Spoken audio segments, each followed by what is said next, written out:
దేవునికి మహిమ కలుగునుగాక. హల్లెలూయా. 1 కొరింథీ పత్రిక 2వ అధ్యాయము 9వ వచనంలో ఇలా ఉంది: దేవుడు తను ప్రేమించే వారి కొరకు ఏమి సిద్ధపరిచినా అవి కంటికి కనబడలేదు, చెవికి వినబడలేదు, మనుష్య హృదయమునకు గోచరము కాలేదు.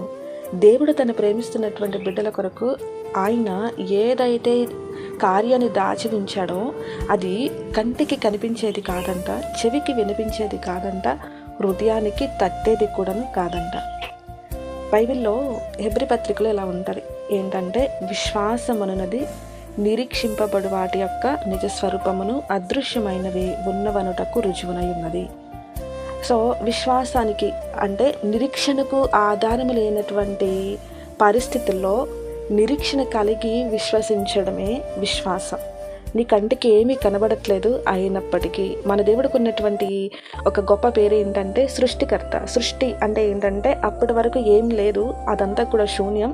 ఆ ప్రదేశంలో ఆయన తన యొక్క బలము చేత, తన యొక్క శక్తి చేత ఏదో ఒకటి క్రియేట్ చేస్తాడు. సో ఆయనకు ఉన్నటువంటి పేరే సృష్టికర్త. కంటికి కనబడినటువంటి ప్రదేశంలో కూడాను ఆయన ఒక వింతైనటువంటి, ఆశ్చర్యమైనటువంటి, అద్భుతమైనటువంటి కార్యమును చేయగలిగినటువంటి శక్తివంతుడు.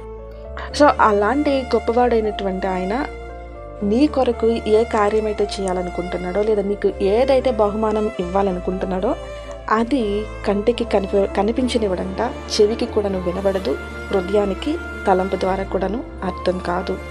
సో ఆయన ఆకాశ మహాకాశాలను పట్టజాలనంత గొప్ప దేవుడు. ఆయన చేతుల వెనక దాచినటువంటి కార్యంని నువ్వు తెరిచి చూడడానికి, లేదా ఆయన చేతుల్ని ఓపెన్ చేసి ఆ కార్యంని చూడడానికి ఆయన హైట్ కూడా నీవు ఉండవు. నీవు ఒక ధూళివి. ఆయన మహాబలాఢ్యుడు, ఆకాశ మహాకాశాలను పట్టజాలనంత గొప్ప దేవుడు. సో అట్లాంటి గొప్ప దేవుడును నువ్వు కలిగి ఉన్నావు. ఆయన మనం ఒక మాట చెప్తాం, మనం ఎవరినైతే ఇష్టపడతామో వాళ్ళకి ఏదైనా గిఫ్ట్ ఇవ్వాలనుకుంటే సర్ప్రైజ్ చేయడానికి ఇష్టపడతాం. సో ఆయనకు కూడా మనం అంటే ప్రేమ. ఎంత ప్రేమ అంటే ప్రాణం పెట్టేంత ప్రేమ. సో ఆయన నీకు ఏదైతే ఇవ్వాలనుకుంటున్నాడో ఆయన సర్ప్రైజ్ చేయాలని చెప్పి చూస్తాడు. సో ఆ టైం వచ్చేంత వరకు కూడా నువ్వు వేచి ఉండవు.